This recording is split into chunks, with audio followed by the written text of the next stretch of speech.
Ha? Aha! Customer pertama hari ni.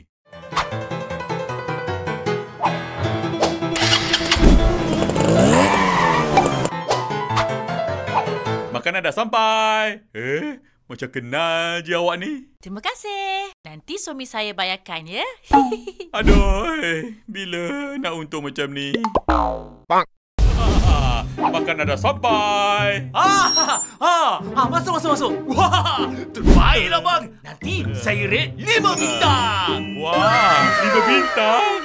Mantap. Tapi sebelum tu, Apa pula ni? tolong buat sampai. Aduh, demi 5 bintang.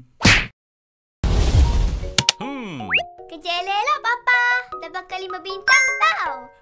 Okey Bibi. Papa pergi dulu ya. Tata titi tutu. Ish, lambatnya. Dah sejuk dah pun. Tapi cik, sirap ais memanglah sejuk.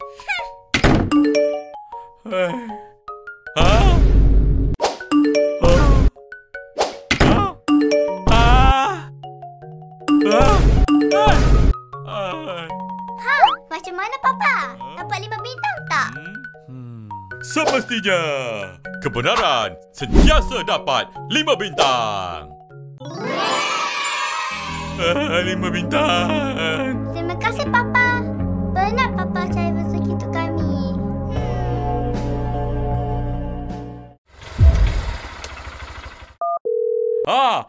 Hello puan. Saya dah sampai ni. Hello. Mana? Tak nampak pun. Saya kat location yang puan bagilah. Lah, itu rumah lama saya. Saya kan dah pindah rumah baru. Awak tak tahu ke? Manalah saya tahu puan. Lelaki, semua tak tahu.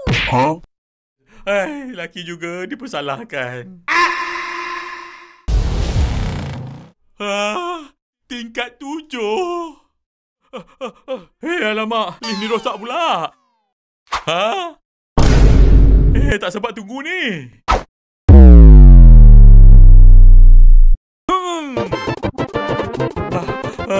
Aduh. Delivery makanan dah sampai. Sampai pun. Abang COD kan? Semua sekali RM10 10 sen. Saya tak ada duit kecil bang. Bawah tu kan ada kedai. Pergi je lah tukar. Jap. Jangan lupa bagi baki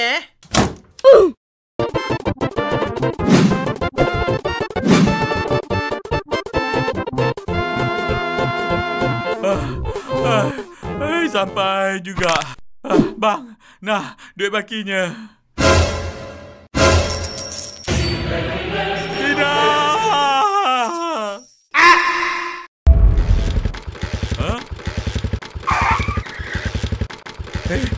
Korang okey ke tak? Pakcik. Kami okey. Cuma motor ni rosak. Tak boleh nak start. Tak apa. Biar pakcik tolong tolak. Ready ya? Pegang kuat-kuat.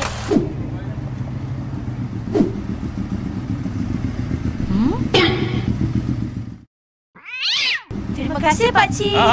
Sabar. Kalau ada apa-apa rosak lagi, bagi tahu je lah ya.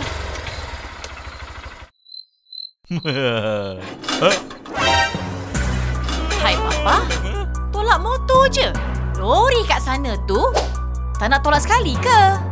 Sudah. Kebenaran tolong orang pun salah ke? Miau, miau, miau, miau.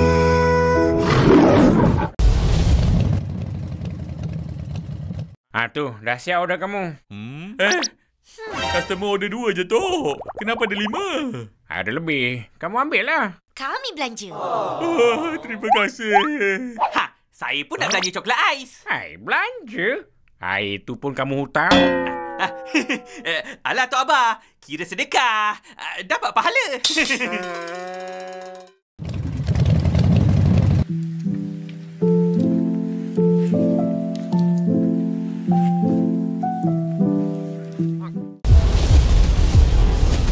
Lepaskan aku, belerang!